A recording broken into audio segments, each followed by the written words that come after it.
Thank you, Mr. Chair. This particular bill, when introduced in committee, took quite a while to try to determine what some of the facts were.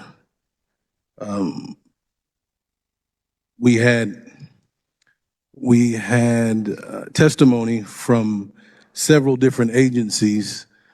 In fact, we had so many questions that went unanswered at one point that we had to invite someone back to answer those questions again. I took the liberty last evening of replaying that video because, as I remember, in committee, we still didn't get the answers. And I also, I asked my intern to watch that video to corroborate what I came up with. Now, I've said this before, I'm not necessarily a politician by trade, but I am an engineer. And I deal with numbers and percentages. And so as I watched that video and I compared my numbers to the numbers that my intern had gotten, there were slightly over 50% of the questions that we asked that we got answers to. The conferee at that time promised that they would get those answers, but I don't believe we ever got them, and we certainly didn't get them prior to the vote. So I would like to ask at this time, if I could, the bringer of the bill to stand here for questions. What district do you represent, by the way? District 99, and I have Wichita and Andover, a portion of Wichita and Andover. Okay, for the record, I represent District 84 in Wichita. You mentioned that there was a fiscal note attached. I will agree that there is a fiscal note attached. Are there any amendments or changes to that fiscal note, or is that fiscal note still the note that we have attached? We did not get a new fiscal note after we made the amendments. I did get a message from DCF that because we changed it to once a year instead of monthly, the 16 FTEs would not be needed. It would be greatly reduced. So that would take care of the FTEs. I'm not sure what greatly reduced means. But in addition to that, there were nearly $2 million in a fiscal note. Is that correct? That included the FTEs. It was $1 million to do some upgrades on the system, I think. And I would note some of that is 67% of part of it and 50% of the others federal funds or fee funds. So not SGF, yeah.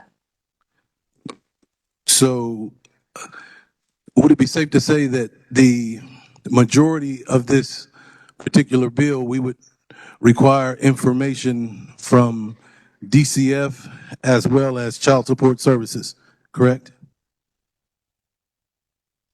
We could get a more accurate fiscal note. What were the amounts that Child Support Services testified would be a part of the fiscal note? I don't think I know what you're asking. I'm asking in committee, and I might add that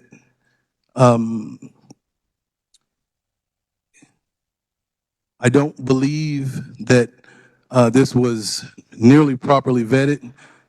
It felt rushed. It was rushed. We didn't get answers to a lot of questions. And so my question now is, based on the testimony in committee of one of the agencies that is critically imperative to making a conscious and concise decision, which would be child support services, what number did they tell us in committee would be referenced as far as a fiscal note for the charges that would be increased, decreased? Would they require additional assistance? Are they capable and ready to go today? What did they testify in committee? Besides the fiscal note that we got, I don't recall that they testified in committee on that particularly. So if they didn't testify on that particular note, did Child Support Services testify in committee at all with respect to this bill?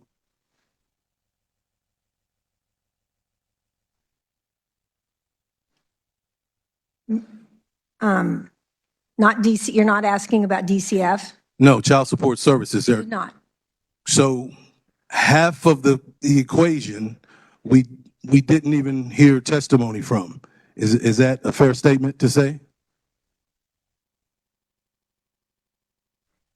That has to do with the enforcement, but what the bill is about, I do feel like we had testimony. For rate enforcement? Is that part of the bill? Do we have to rely on child support enforcement in order for this bill to fulfill its engagement? Information from child support. Yep. And we got absolutely no testimony from child support, then that's correct? They chose not to testify proponent, opponent, or neutral. So we got no information at all from one half of the important subjects with relationship to this bill. There's some 20,000 people that would be affected currently that are below the poverty line. So let me make sure that everyone understands what we're talking about.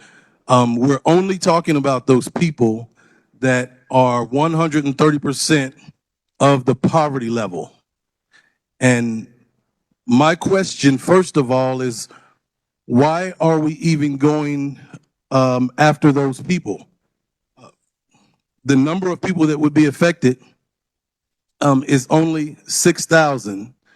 We're talking about 6,000 people that would be affected by this because, as the numbers state, there are almost 2/3 of those people that currently pay their child support as agreed.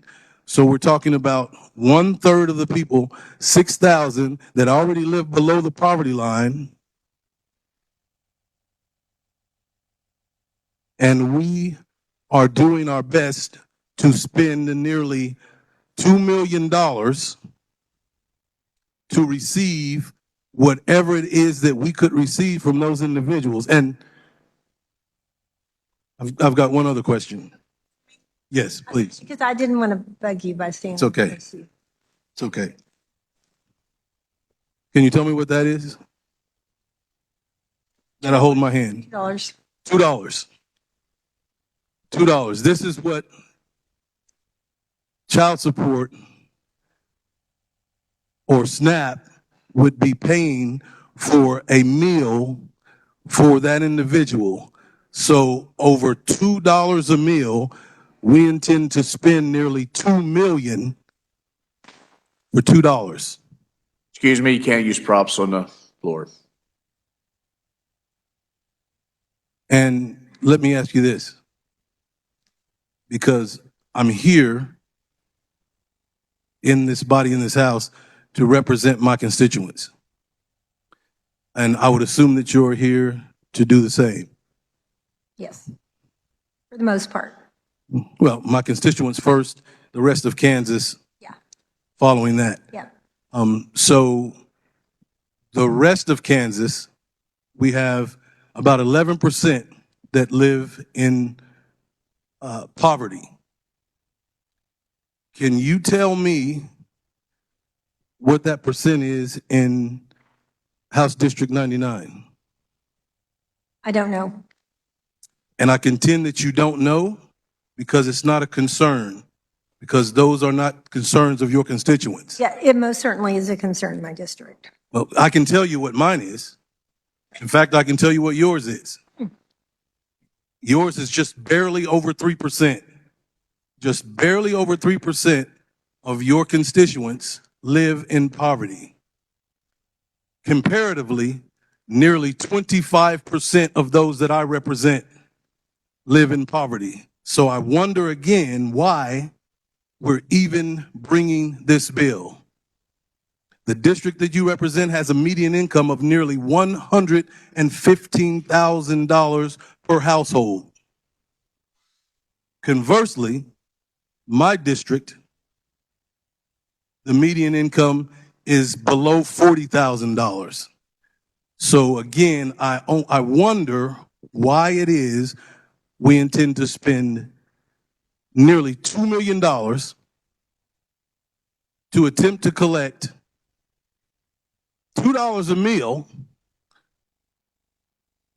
from the most vulnerable individuals in our community. The engineer in me says that it doesn't make mathematical sense. I would like that answer if you have it. Otherwise, thank you, Mr. Chair. I'll answer when I close.